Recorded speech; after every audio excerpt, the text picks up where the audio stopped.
What's going on, y'all? So yeah, I know it's been a minute since I've done one of these videos, and I promise there will be more coming.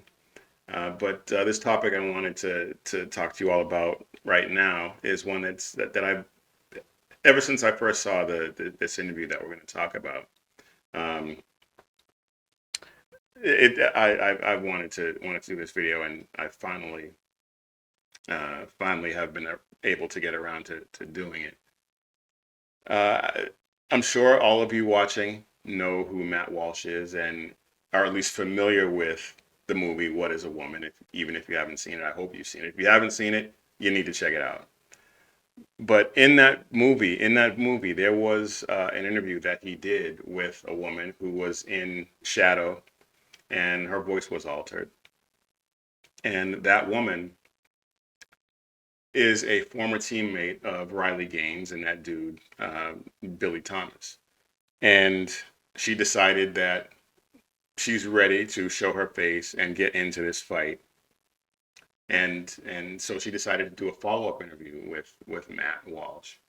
And well, here's a clip of a little snippet of what she had to say in that interview. Swimming is one of those sports where it's roster limited, and I think most sports are that way, where not everyone can go to every meet. So there were girls that were left off the bus that would have been there if Leah hadn't been on the team. I mean, what are those girls? Do they say anything? Do they register any kind of protest against that?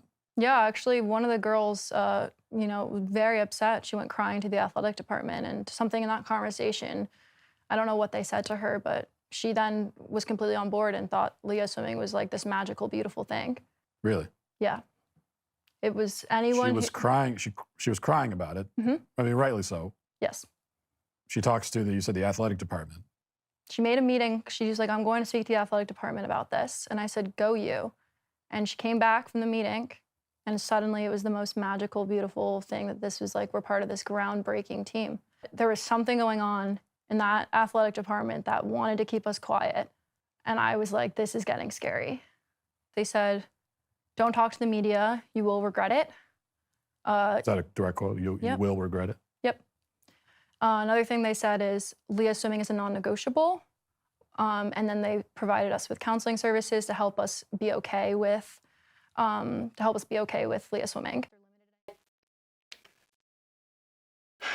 So a lot of people might be of the opinion that now that her swim career is over, there's really nothing for her to lose, and so it's easy for her to come out now and say, yeah, this is wrong. I think that's the wrong attitude to have, and I'll explain why. If you watch that whole interview, and you saw from that clip that we showed, but she goes into it a little bit more. You realize that most of the girls or women on that team were bullied into compliance. Now they worked really hard to get to that position that they're in. They worked really hard to be on that team, and they were basically threatened. They were I mean, you heard her say it was a non-negotiable. Either you're okay with it or you're off the team, basically. And I don't think that I think that they all should be given the benefit of the doubt because, like I said, they worked really hard to get to those positions. Their only job at this point is to swim and try to win swim meets. They were just there to compete, and what happened is they were failed miserably by the adults who were supposed to be in charge. They were failed by the UPenn athletic department, and they were failed by the NCAA. So I don't fault them for not speaking out at all.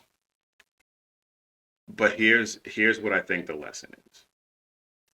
We are in right now. We're fighting a culture war. I know people don't like to use that term, but we're fighting a culture war, and objective truth objective truth is under attack. And So the truth is that men can't be women. Men can't magically or surgically or however you want to play it. Men cannot become women, and women cannot become men. Men cannot give birth, and women cannot father children. Those are just the facts. And no matter how you slice it, I don't care if trans women are, no, no. That is simply not true. And no amount of persuasion, no matter how many times you say it, no matter how loudly you say it, it's just not true.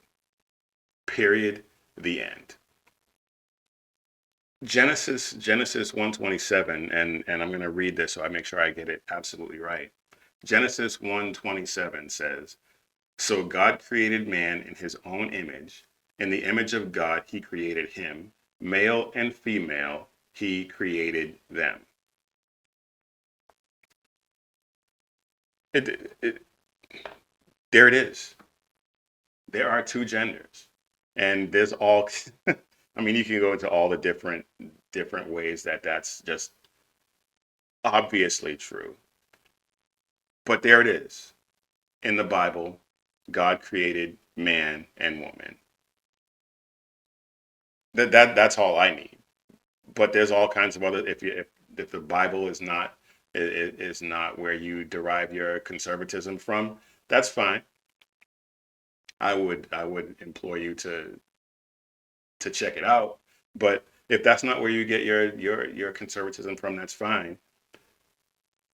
But the fact still remains that there are only two genders, male and female. So we're in this we're in this fight. We're in this culture war. We're in this spiritual battle, and fighting in this culture war and in this battle is going to take some sacrifice. It's going to take some sacrifice. And again, this is in no way a condemnation of the girls on the UPenn swim team, the women on the UPenn swim team, or girls, women in on any team in this position. This is not a condemnation of them. Uh,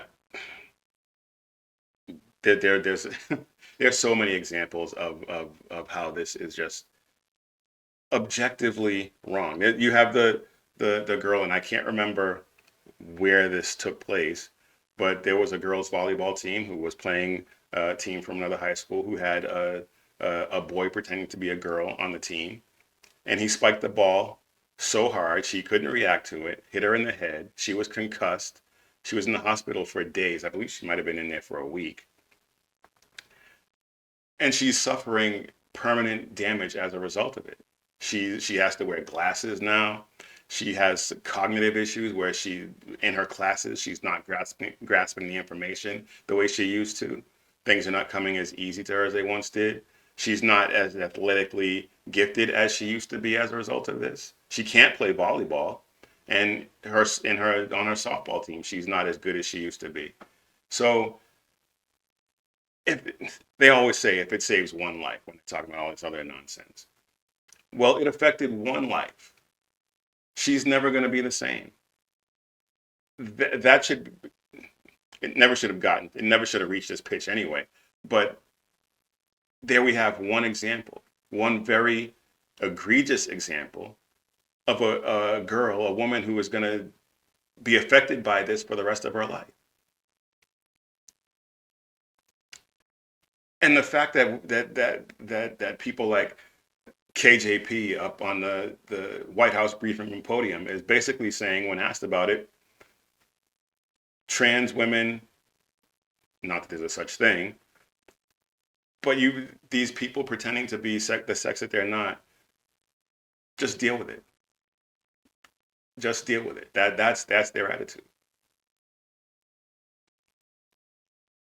So again, I'm not condemning the girls and the women in these situations, because the adults who are in charge, the people who are living in objective reality, like you and I, we're the ones who need to step up. We're the ones who need to take up this fight.